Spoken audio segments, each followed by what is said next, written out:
Hello बच्चों, let's read the question. The question says which of the following statements are incorrect for mechanical waves. Options statements are given. Option 1, these waves require a medium for propagation. They cannot propagate through vacuum. B, they involve oscillation of constituent particles.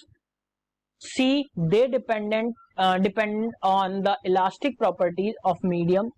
Option D, they have the same speed in all the media. So अगर हम इस question के की concept की बात करें, तो जब हम की कॉन्सेप्ट की बात करेंगे तो यहां बात हो रही है मैकेनिकल वेव्स की. बात हो रही है मैकेनिकल वेव्स की.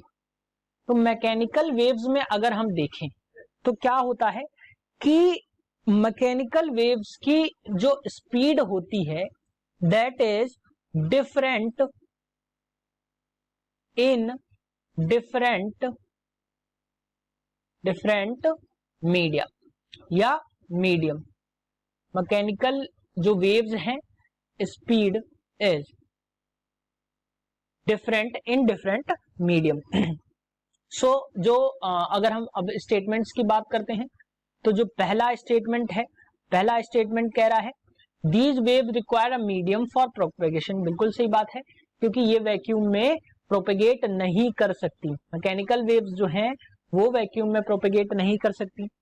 ऑप्शन बी, जो स्टेटमेंट बी कह रहा है they involve oscillation of constituent particle. इनमें कॉन्स्टिट्यूएंट पार्टिकल्स का ऑसिलेशन होता है तभी इनका प्रोपेगेशन होता है. सी स्टेटमेंट कह रहा है they depend on the elastic properties of medium. Medium की इलास्टिक प्रॉपर्टीज पे भी ये डिपेंड होती हैं. लेकिन जो ऑप्शन डी है वो कह रहा है दे have the same speed in all media. तो ये ऐसा बिल्कुल नहीं होता है, क्योंकि अभी मैंने आपको बताया क्योंकि इसकी स्पीड जो होती है वो डिफरेंट मीडियम में डिफरेंट होती है.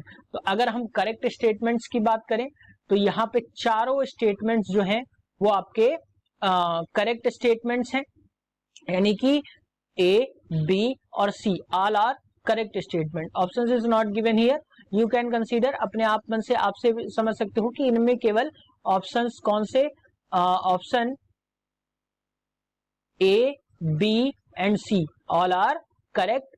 Rest D option is incorrect. Hope you understood it well. Best of